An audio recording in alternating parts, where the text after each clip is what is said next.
What if the taxi you stepped into by mistake was being driven by a billionaire hiding from his own life?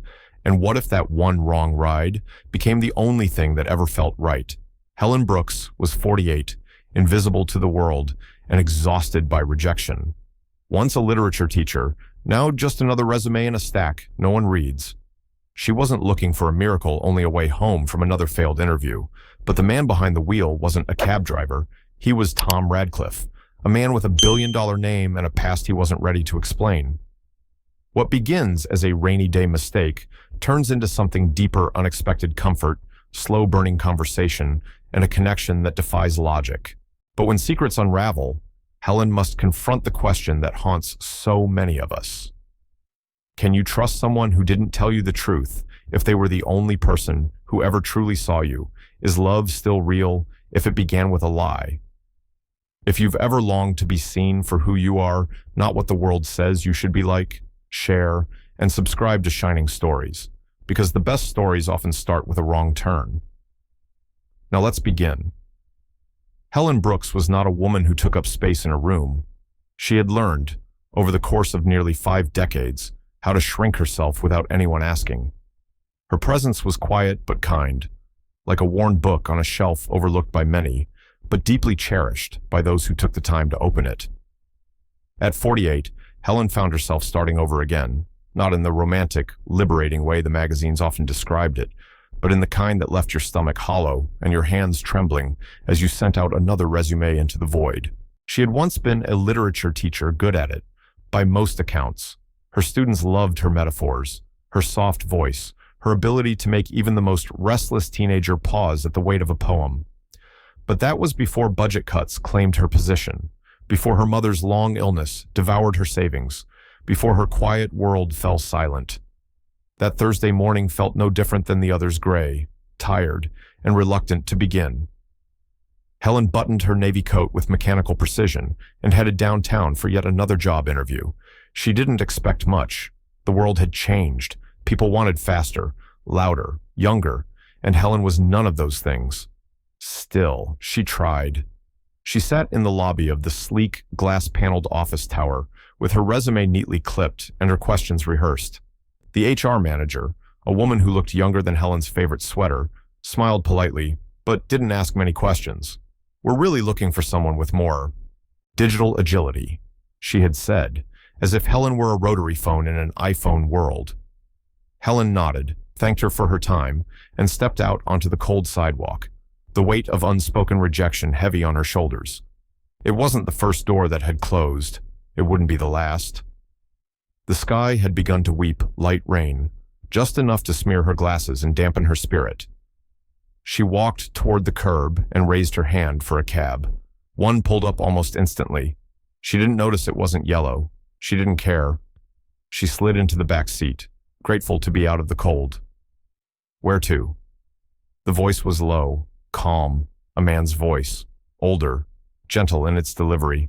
"West 72nd and Harper," she replied, brushing a strand of graying hair from her forehead. The car moved smoothly through the drizzle. Helen stared out the window, watching the raindrops slide down in unpredictable paths like the course of her life. Rough day. It wasn't the words that startled her, but the tone. No condescension, no pity, just curiosity. Human curiosity. Helen hesitated, then surprised herself by answering. Another interview, another polite rejection, a pause. Then the driver said, "They don't see what they're missing." Helen turned her gaze toward the rearview mirror. She caught his eyes, clear, unhurried, kind. She gave a small, dry laugh. Or maybe they see exactly what I am, which is someone past her prime, out of place in a world that speaks in hashtags and algorithms. The driver didn't respond immediately. Then, sometimes the world forgets the value of what can't be optimized. That silenced her, but in a good way. For the rest of the ride, they said little. It was a silence she didn't mind. It wasn't awkward. It was shared space, like the quiet between verses in a song. When they arrived at her apartment building, she reached into her bag for her wallet. "How much?" The driver shook his head. "No charge." Helen blinked. Excuse me, consider it a favor, from someone who still believes in dignity. She frowned. I can't accept charity. It's not charity, he said simply. It's hope. He smiled, just barely, and looked back to the road. Helen stepped out into the soft rain. She wanted to ask his name, but the door had already closed, and the car rolled away, disappearing into the mist of Hopeville's afternoon.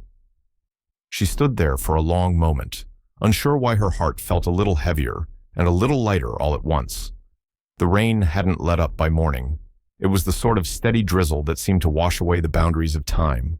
No sunrise, no shadows, just gray that seeped into everything. Hopeville was quiet under the weather's weight.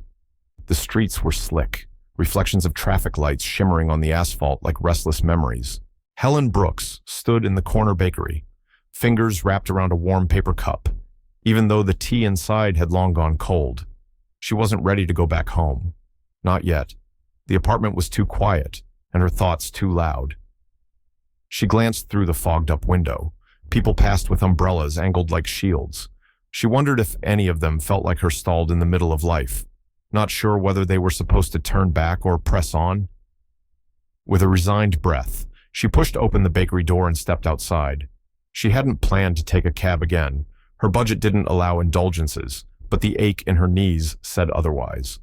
She raised her hand at the curb. This time, she paid attention. A black sedan, not yellow, slid up to the sidewalk. Her breath caught. The driver lowered the window. It was him. The same calm eyes, the same soft voice. Need a ride for a moment. Helen hesitated. What were the chances a coincidence or something more deliberate? But then again, what did it matter? Yes, she said, opening the door. Same destination. He nodded and pulled away from the curb. The car's interior smelled faintly of sandalwood and old leather, the kind of scent that comforted without trying too hard. The silence between them stretched, but not uncomfortably. You don't talk much, Helen said, almost to herself. Neither do you, he answered, glancing at her through the rearview mirror. She allowed herself a small smile. Fair point. They drove in silence for a few minutes before she asked, So, what's your story? You don't strike me as someone who drives a car for a living. He didn't answer right away. Then I used to build things, bridges, mostly. Spent years studying stress loads, tension points, wind patterns, and now I just carry people over different kinds of bridges. Helen blinked. That sounds poetic. He shrugged, but not dismissively. There's something about driving. You see people in their in-between moments heading to interviews, coming from funerals, running from mistakes. No one wears a mask in the backseat of a car. She leaned her head back. The rhythm of the windshield wipers, the steady hum of tires on wet pavement, it lulled her into a kind of honesty. I used to be a teacher, literature, for 23 years. What happened? Budget cuts, downsizing, a new principal who thought poetry was a waste of time, a pause. And what do you think? She looked at him. I think words are what hold us together. Without them, everything unravels. He nodded slowly. Then maybe you taught the most important subject. Helen looked away. No one had said that to her before. Not like that.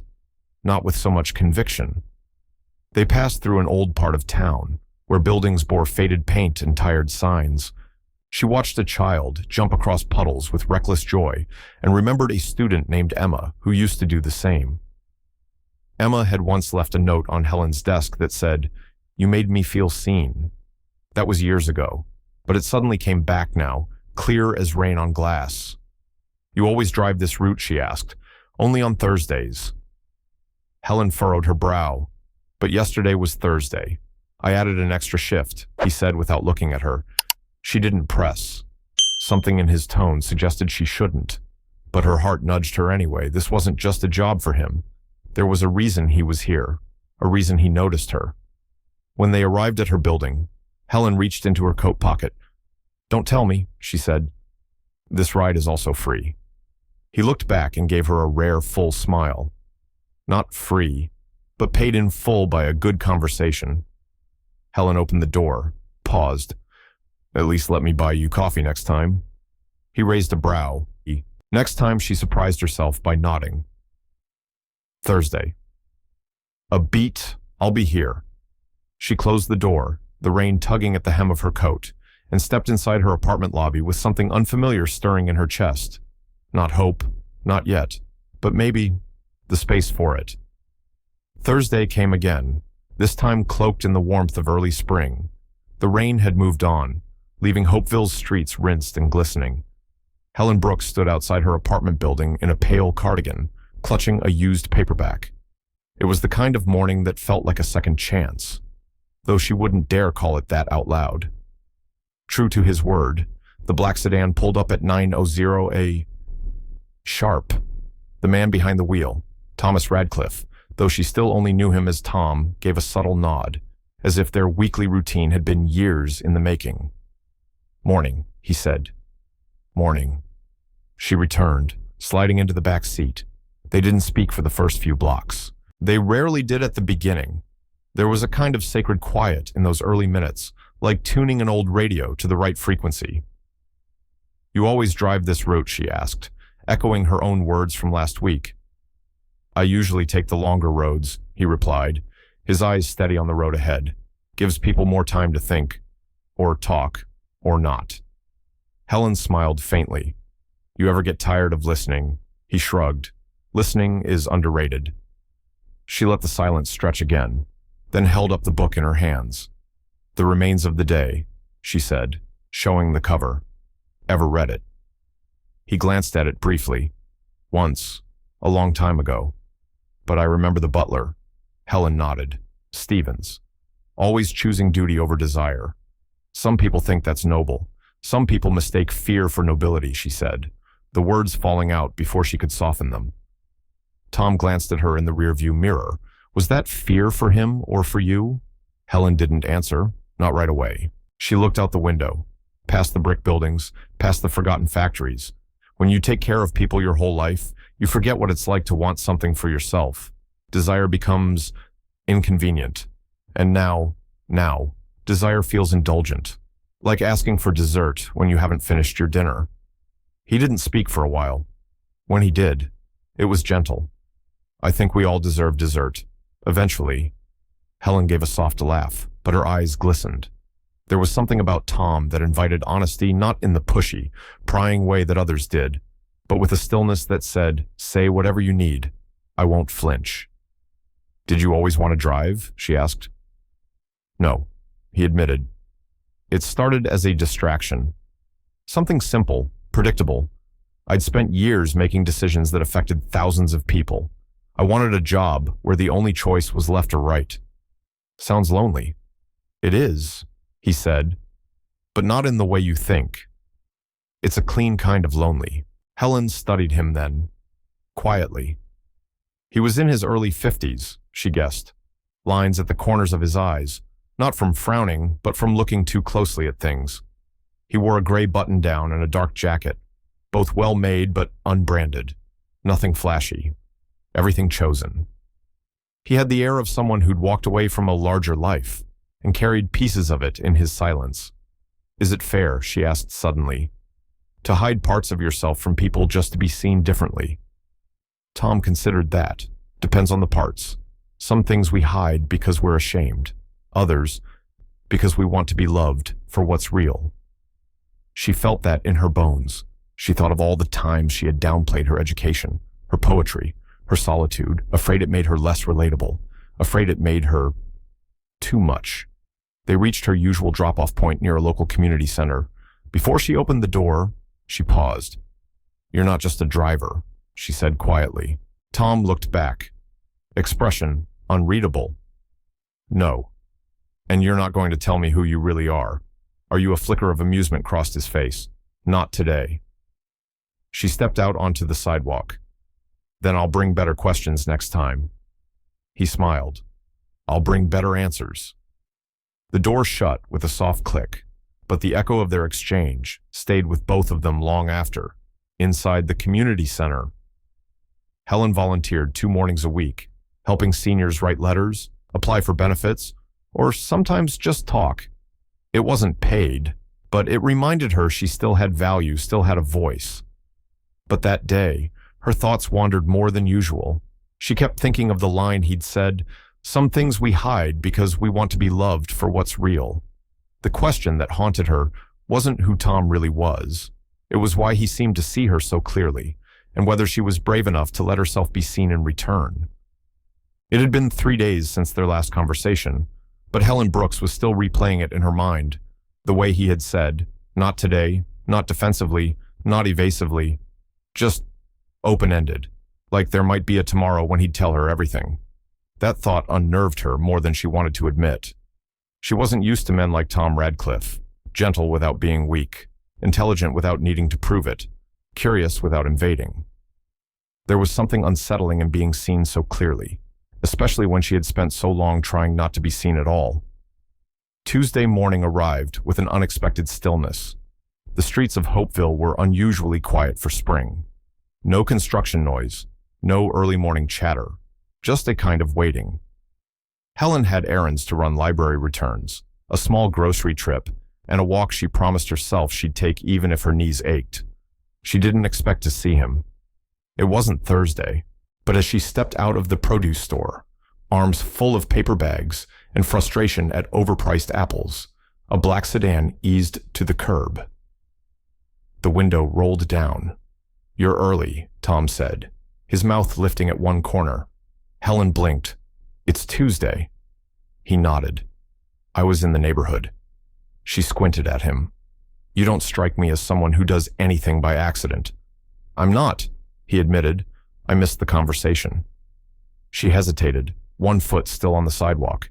Then, surprising herself, she said, "Give me 15 minutes. I'll make tea." His car sat parked outside her modest apartment building, like it didn't quite belong but also didn't care. Helen's place was quiet and lived in, filled with secondhand furniture and framed quotes from books she used to teach. A small lamp cast a warm glow in the corner. A single daffodil, slightly wilted, stood in a mason jar by the window. She poured the tea, unsure what this was, friendly, formal, strange. He accepted the cup with both hands, as though the ritual mattered. "This is a first," she said, sitting across from him at the small dining table. "I don't usually invite mysterious drivers into my home." Tom smiled. "And I don't usually get invited." They sat in silence for a few moments, sipping.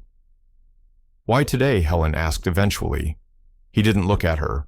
"Because I had a meeting that reminded me how far I've drifted from the version of myself I liked best." Helen tilted her head. And that version was the one who didn't need a title to feel worth something. That hung between them, like a question without a mark. "Who are you really?" "Tom," she asked, gently this time. He looked at her, really looked, and for a second, she saw something in his eyes, regret, fear, longing. "I'm someone who's spent the last 20 years living a life people admire, but never envied." That answer startled her. She thought of all the people she'd once admired, principals, administrators, public figures. How many of them carried emptiness beneath the performance? She spoke quietly. "I envy how still you are, like the chaos of the world can't reach you." He chuckled, but it was laced with something hollow. Stillness isn't always peace. Sometimes it's just exhaustion. Helen watched him for a long moment. Then, quietly, "You're safe here. You don't have to be anyone." He set down his cup. "That's why I came." A strange feeling washed over her, both familiarity and distance. Here was a man who saw her completely, yet remained partially behind a curtain of his own making. And she, long conditioned to give more than she received, didn't know how to reach through it without losing herself. "You know," she said, "I spent so long putting up walls that I forgot how to leave a door open." Tom nodded. "Same." The clock ticked on the wall. The tea grew cold, and neither moved. Finally, Helen stood. "I should get back to sorting the books," she said, half apologetically. He rose with her, "And I should get back to pretending I know what I'm doing." She opened the door for him, and he lingered on the threshold. Thursday, he asked. She didn't answer with words, just a nod, one that said, yes. Come back, but bring more of yourself next time. As he stepped out onto the sidewalk, Helen leaned against the doorframe and watched him go. The street was familiar, but the feeling in her chest was not. Some days felt like rewinds, like life was a scratched record playing the same bar of music over and over again. For Helen Brooks, Tuesday bled into Thursday, and Thursday into another string of resumes sent into silence. The apartment remained unchanged, the scent of old paperbacks, the faint hum of a fridge that worked only when it felt generous, and the echo of her own inner monologue, repeating the same question, is this it? But Thursdays, they were different now. It wasn't just the ride.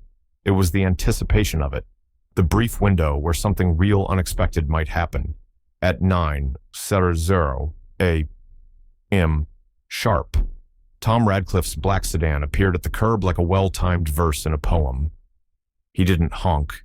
He never did. Helen simply opened the door and settled into the silence that wasn't silence at all. You look tired, he said gently, eyes flicking to hers in the rear view. I've been arguing with algorithms all week, she replied. Apparently, they think I'm irrelevant. Then they're poorly programmed. Helen gave a half smile. Have you ever applied for something and felt disqualified before you even began? Yes, he said simply, often. She studied his profile. What did you do? I started showing up where I wasn't expected. Helen considered that. Is that what you're doing now? A pause. Yes. The route they took today was longer, winding through a side of Hopeville she rarely saw anymore. Empty train stations, warehouses turned co-working spaces, cafes where nobody smiled, but everyone stared at screens. You know, Helen said, I miss slowness. People used to pause in conversations. Now it's all alerts and reactions. I like slow, Tom said. Things reveal themselves when you don't rush. She glanced out the window. Do you think people can reinvent themselves after 40? I think it's the only time it's real. Helen raised an eyebrow. Why's that? Because at 40, you're not chasing approval anymore. You're chasing peace. That answer settled somewhere deep in her. She turned to him. What were you before this? Tom's hands flexed on the steering wheel. A builder of bridges and other things. Systems, companies, expectations. Helen laughed quietly. Expectations. Mine, he said. Everyone else's. I got very good at delivering what people wanted. And now, he didn't answer immediately. Then, now I'm learning to listen to what I want. She nodded slowly. That's harder than it sounds. They stopped at a red light. Across the street, a mural stretched across a brick wall, an older woman with gray hair, arms wide, surrounded by paper cranes. Underneath, the words, "We bloom in our own seasons." Tom noticed her staring. Beautiful. Isn't it? Helen's voice was soft. Do you ever wonder if you missed your season all the time? He said. But I'm starting to think seasons don't follow a clock. She smiled at that. When they pulled up near the library, she didn't move right away. I don't want to sound dramatic, she began, but these rides, they've been the most honest part of my week. Tom looked at her through the mirror. That's not dramatic. That's rare. She bit her lip. Do you always connect this easily with strangers? No, he said, only with the ones who aren't really strangers. Helen blinked. What does that mean? Tom turned in his seat slightly. His voice was calm, but the weight behind it pressed against her ribs. It means some people feel familiar long before you know their story. Helen felt her throat tighten. She opened the door, stepping out slowly. The day was bright, but the moment felt quiet again. Next Thursday, she asked. He gave her a gentle nod. Same time, same place. As he drove off, Helen watched the car until it turned the corner and disappeared. And for the first time in weeks, she didn't feel invisible. She felt seen, and it scared her just enough to want more. The first time Helen Brooks invited Tom Radcliffe to coffee, it wasn't planned. It was raining again, Hopeville's favorite backdrop, and she didn't feel like being alone. They had just finished one of their usual drives, a route now familiar enough to have its own rhythm. The conversation that morning had been deeper than usual, brushing against regrets, missed moments, and the quiet ache of what-ifs. Tom had mentioned he liked coffee, real coffee, not the watered-down kind in gas stations or corporate kitchens. So Helen, on a whim that surprised even her, had said, "Well, I know a place that doesn't ruin the beans, and they have real mugs, not paper." Tom had raised an eyebrow but said nothing, just pulled the car into a side street without hesitation. That's how they found themselves in Maggie's Roast, a small cafe tucked between a dry cleaner and a second-hand bookstore. The lighting was low, the furniture unmatched, and the staff permanently in flannel. It was Helen's kind of place. She had come here for years, alone mostly, to grade papers or write in her journal, or simply sit. Tom took his coffee black. No sugar, no milk, just as she suspected. "Do you come here often?" he asked, taking in the dusty bookshelves and old jazz playing from a speaker in the corner. "I used to," Helen replied, "before the world got too loud." They sat by the window. Outside, the rain tapped against the glass in soft rhythms. Inside, something unspoken stretched between them, not tension. Exactly. More like recognition. "Do you ever miss your old life?"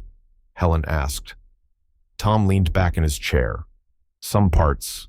Not the pressure, not the noise, but I miss building things. Bridges." He shook his head slightly. Moments, places that made people feel like they belonged. Helen stirred her coffee slowly. "You talk like someone who's lost something." "I have," he said. "But I also let go of things I never needed to hold, like what he looked down at the mug.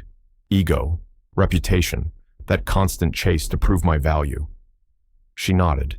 "And did it work letting go most days?" He said. Some days, I still feel like I'm auditioning for a role I didn't choose." Helen leaned forward.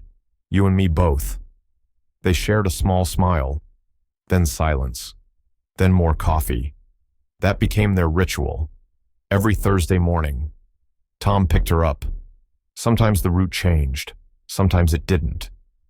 But what never changed was the quiet space they gave each other, the absence of performance. And once or twice a week, usually on rainy days, they'd find themselves back at Maggie's Roast. One evening, they stayed until closing. Tom had asked, "What was your favorite thing about teaching?" Helen answered without hesitation. Seeing a student find their voice, watching them write something they didn't know was inside them. He had looked at her for a long moment. "Maybe that's what you're still doing." She blinked. "Teaching." He nodded. "Me." The air shifted after that. It wasn't romance. Not yet. It was something quieter, older, and perhaps deeper trust. One Thursday evening, Helen brought an old leather-bound notebook with her. "What's this?" Tom asked, gently touching its worn spine. "My life in fragments," she said. "I write when the world's too much, or when I'm too much. May I read something?" She hesitated, then flipped to a short passage. "Loneliness isn't always being alone. Sometimes it's being with people who never ask you questions that matter." Tom read it twice, maybe 3 times. "That's not just writing," he said. "That's truth." She felt something soften inside her. "Then I suppose that makes you a rare audience." He didn't respond right away, but when he did, it wasn't with words. He simply reached across the table and gently tapped her notebook. "Write more. There's someone who wants to keep reading."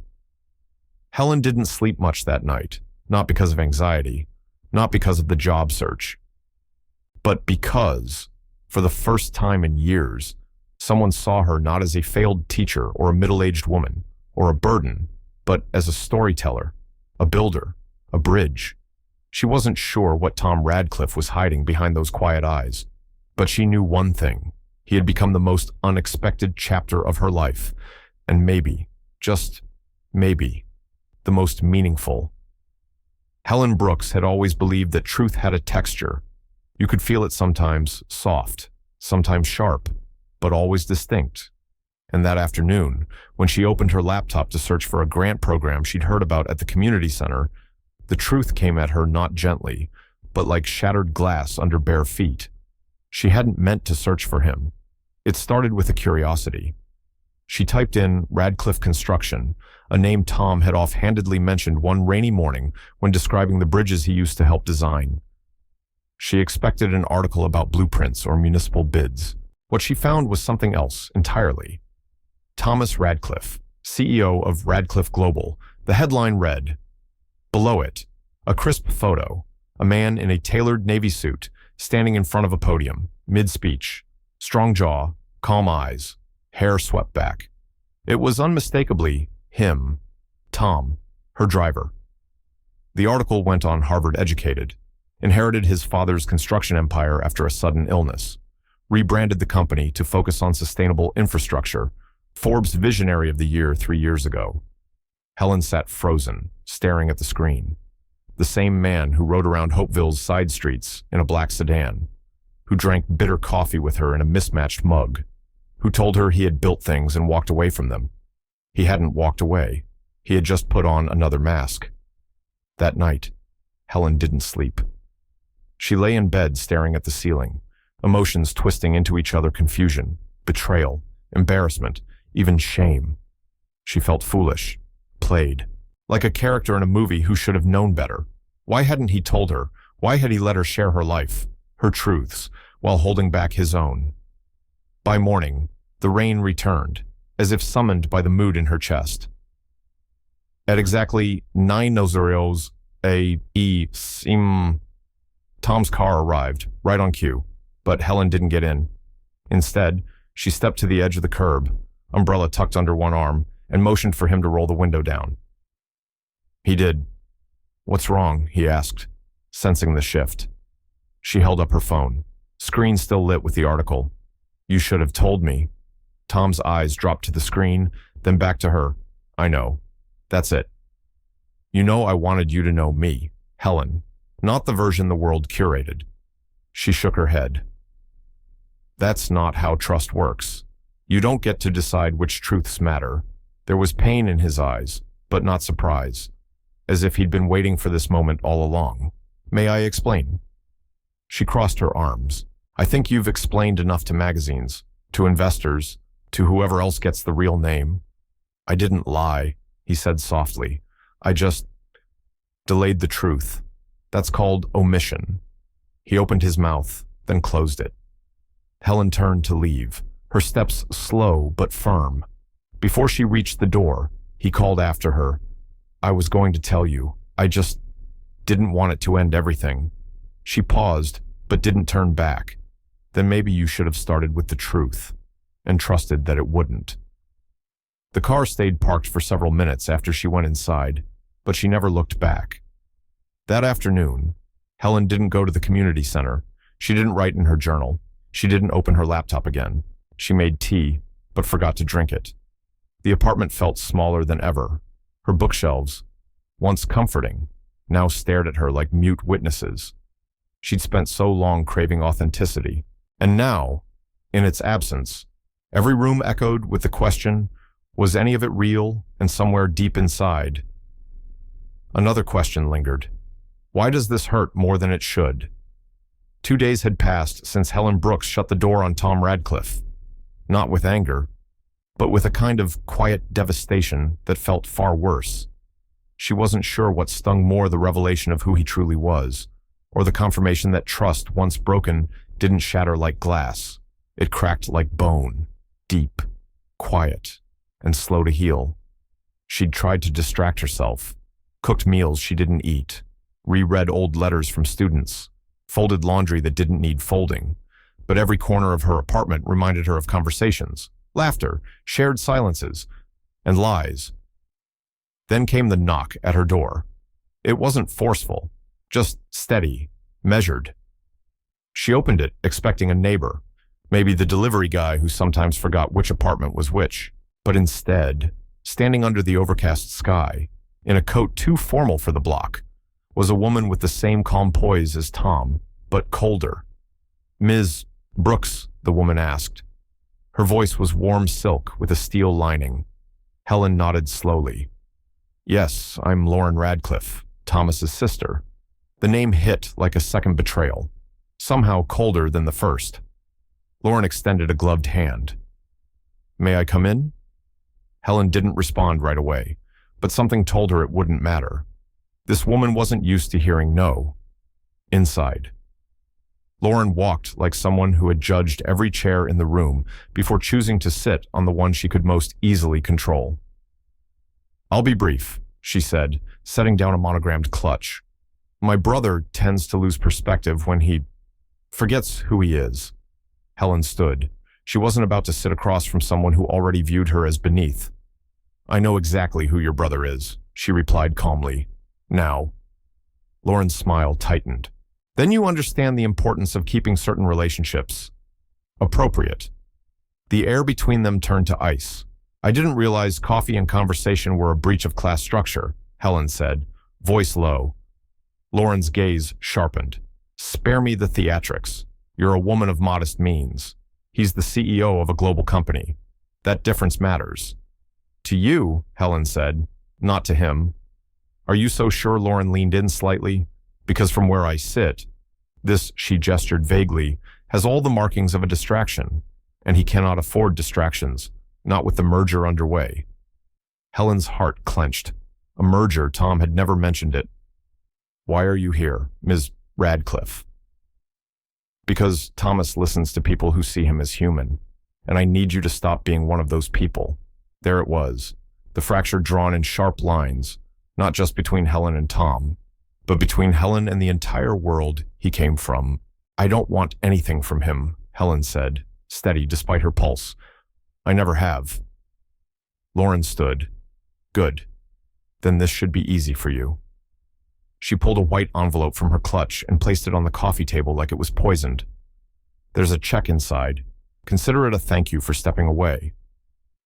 Helen stared at the envelope, a silence so thick it felt like screaming filled the room. She picked it up, not to keep it, but to tear it in two. No amount of money could pay for what he gave me.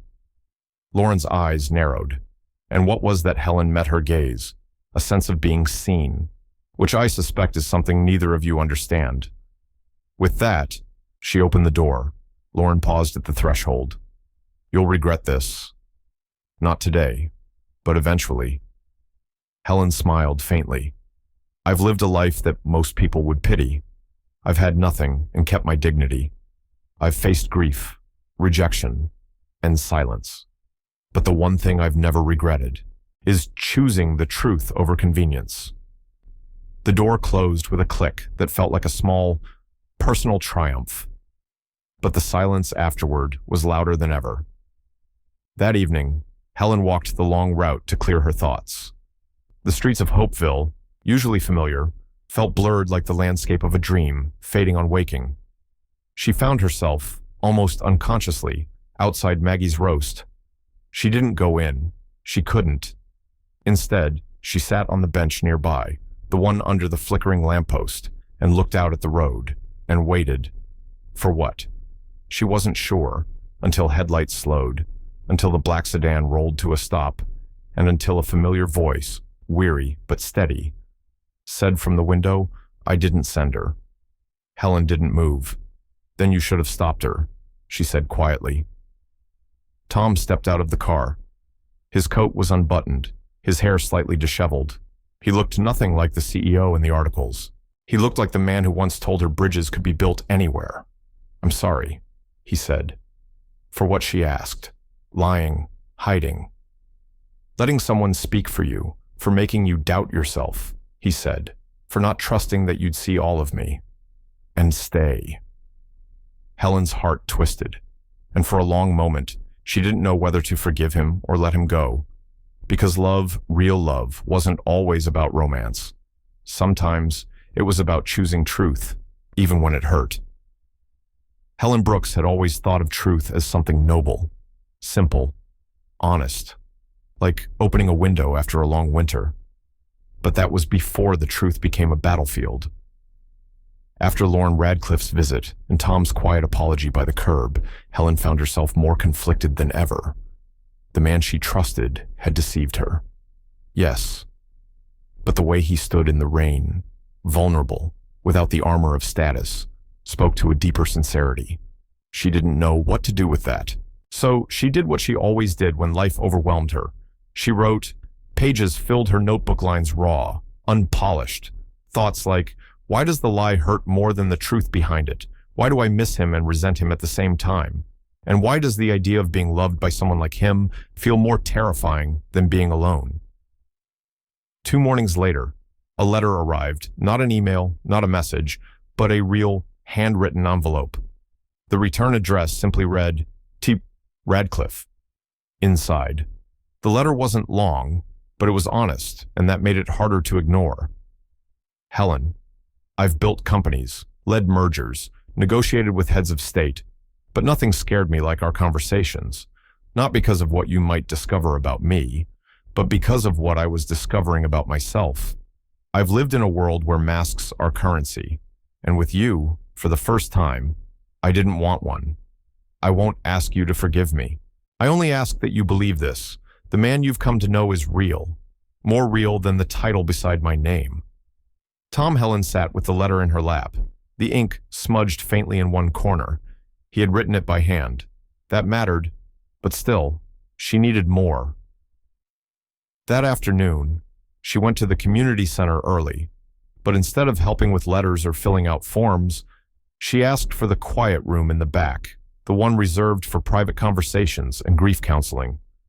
She brought her notebook, and her anger, and her hope. And when Tom walked through the door at 3:15, holding nothing but a thermos of coffee and that familiar, cautious expression, she didn't speak right away. He sat down. They stared at each other in silence. Finally, she said, "Why me?" His brow furrowed. "What do you mean you could have confided in anyone? Women in your world wear silk and sit on boards. I drink discount coffee and wear hand-me-down sweaters. So why me?" Tom's voice was low. "Because you didn't need anything from me. That's not enough." He nodded. "Then because you asked better questions. Because you listened without trying to fix me. Because when I was with you, I didn't feel like I had to perform." Helen swallowed. Her voice cracked.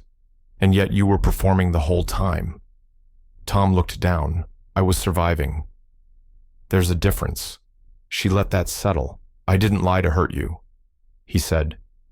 "I lied because I was afraid that if you knew the full truth, it would change how you saw me." "It did," she whispered, "but not in the way you think." He looked up. Helen stood and walked to the window. Outside, children played in the fenced-in lot behind the center, kicking a deflated soccer ball with the kind of joy only simplicity can offer. "I saw you as someone human," she continued, "but now I also see the world you come from, and it scares me, because people like me don't belong in that world." "You don't have to belong in it," Tom said. "That's not the world I want to live in anymore." She turned to him. "But it is your world, Tom, and no matter how many cups of coffee we share, I'll never be part of it." He stood then. "Maybe I don't want to be part of it either.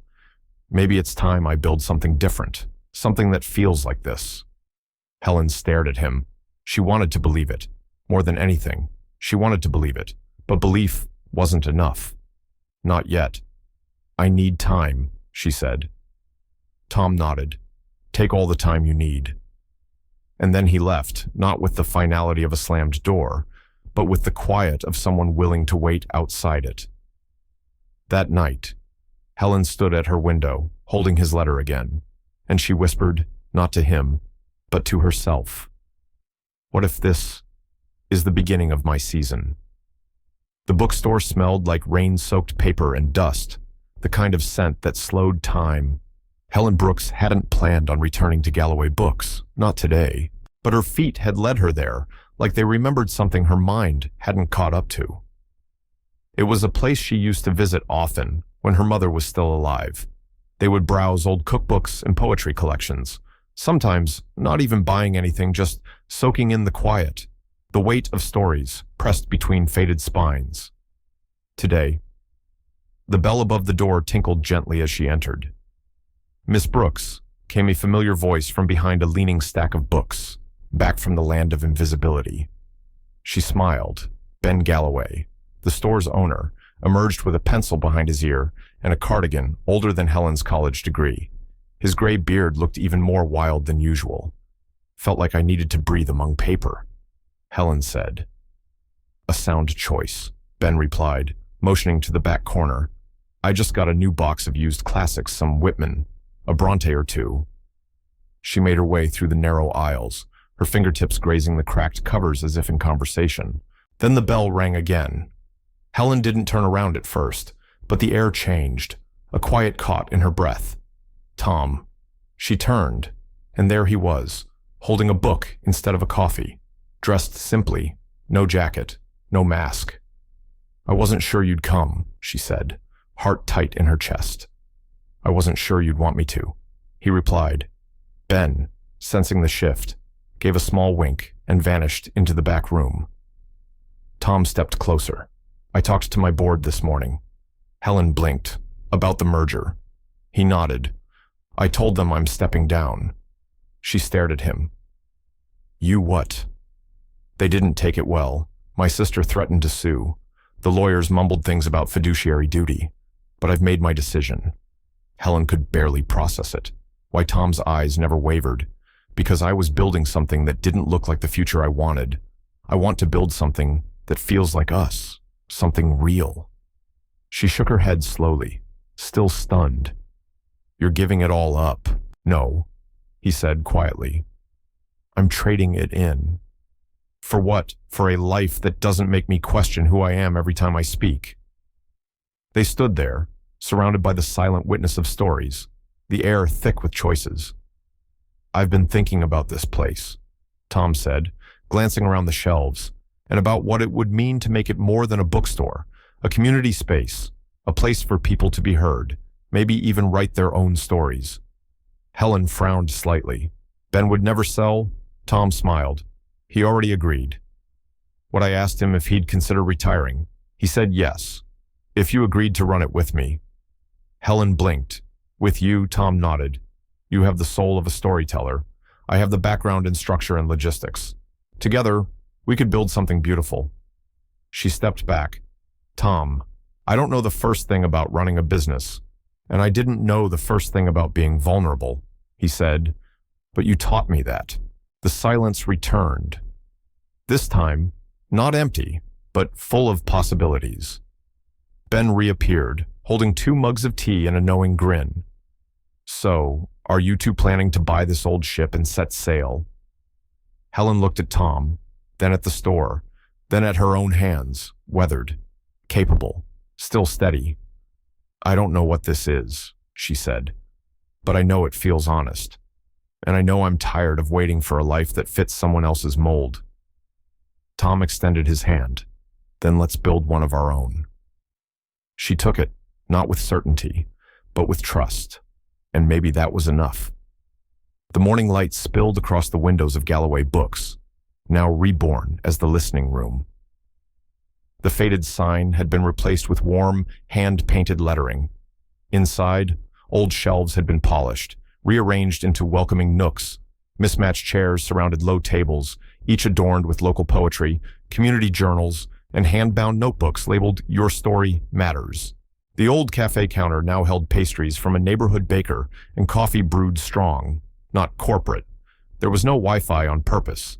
A small sign by the door read, Here, we talk, we write, we listen. Helen Brooks stood behind the counter, straightening a stack of blank journals. She wore a long cardigan and soft linen scarf, her gray-streaked hair tucked behind one ear. The bell above the door jingled as the first customer walked in. First pot's hot, she said with a smile. Take a cup, take a seat. People trickled in slowly at first, neighbors, students, elders from the center.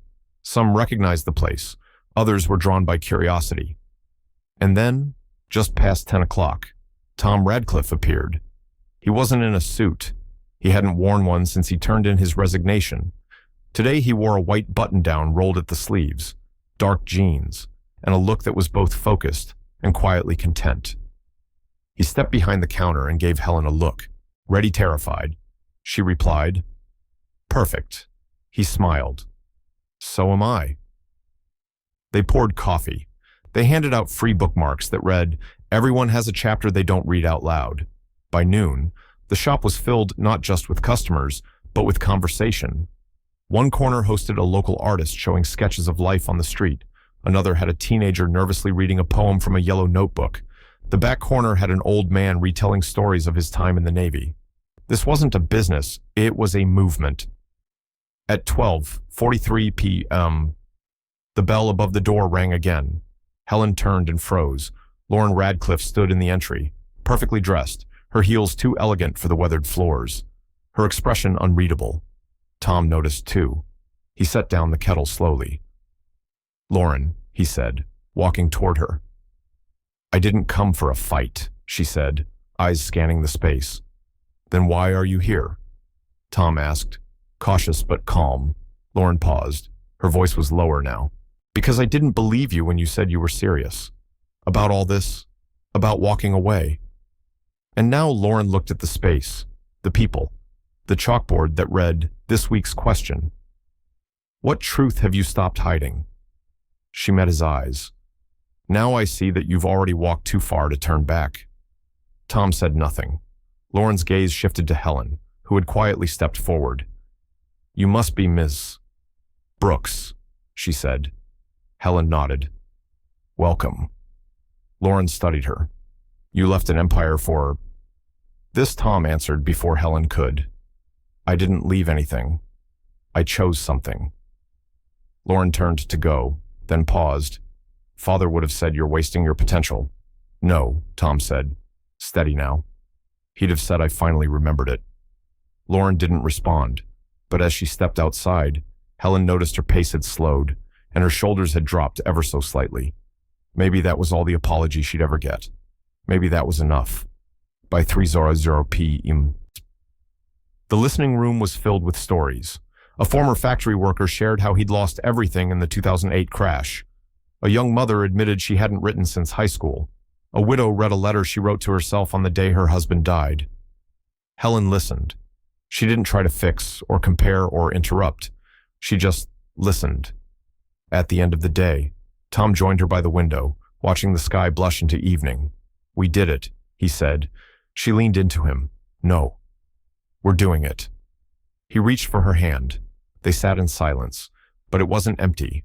It was full of stories, of risk, of everything that had once seemed impossible, and maybe of love, too. Spring settled over Hopeville like a gentle exhale. The dogwoods outside the listening room bloomed in defiant color, white and pink against the city's gray shoulders. Helen Brooks stood on the sidewalk, chalk in hand, updating the quote board outside the door. Today's message read, "Sometimes the wrong road takes you exactly where you were meant to be." She stepped back to admire it when she heard the low rumble of an engine she knew by heart. The black sedan, Tom's old ride. It had been months since he last drove it, since they launched the bookstore cafe. He hadn't needed it. But today, something about the sound of it rolling down the street made Helen's breath catch. Tom pulled up to the curb, rolled down the window, and smiled. "Need a ride?" Helen crossed her arms, a smirk tugging at her lips. "Are you stalking me again?" "Radcliffe." "Only if it leads to something good," he said. "Hop in." She climbed into the passenger seat, laughing. "This feels backward." "It's always been backward," Tom replied, easing the car into traffic. "But maybe backward is what we needed." They drove through the familiar streets of Hopeville, past Maggie's Roast, past the old community center, past places that once held weight, but now simply lived inside them like well-worn pages. "I almost didn't pick you up that day," Tom admitted. Helen looked at him. "What changed your mind?" He glanced at her briefly. "You looked like someone who deserved to be heard." She rested her hand on the window frame. "Funny. I think I've spent most of my life trying not to be noticed." Tom nodded. "You were hiding." "I was hiding. Maybe we only found each other because of that." They drove in silence for a while, no need to fill the spaces.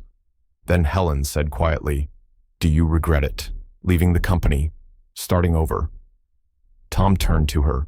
smile soft but unwavering. Do you? She looked out the window, at the trees blooming where winter once lingered. No, she said, not for a second.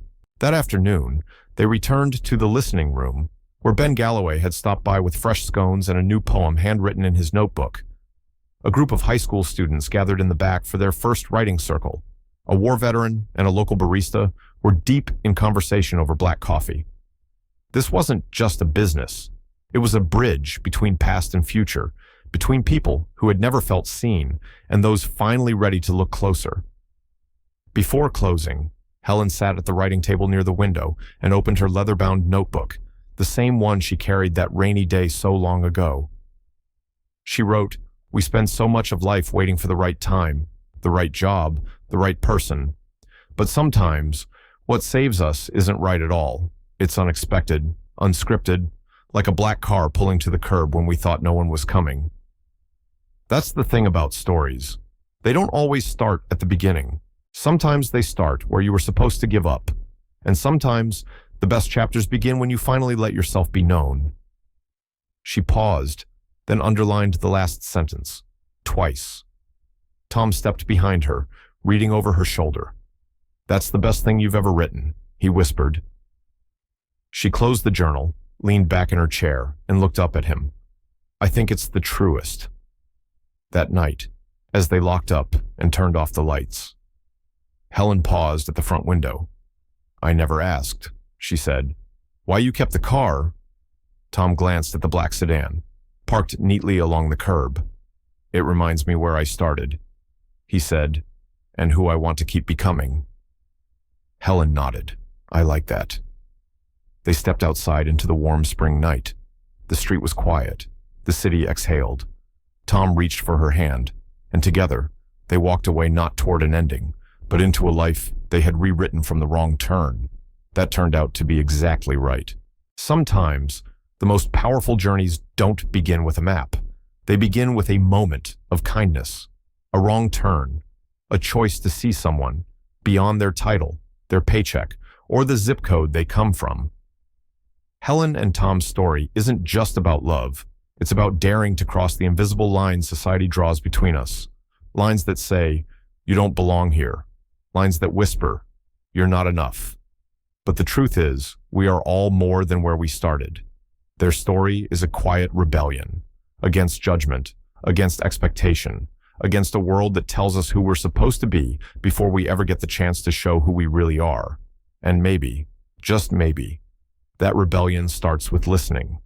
If this story touched something in you, your heart, your past, your sense of worth, please take a moment to like, share, and subscribe to our channel, not just to support us, but because someone else out there might need to hear this too. We believe every story matters, and we can't wait to bring you the next one. Until then, be kind, be seen, and never let the world decide your worth.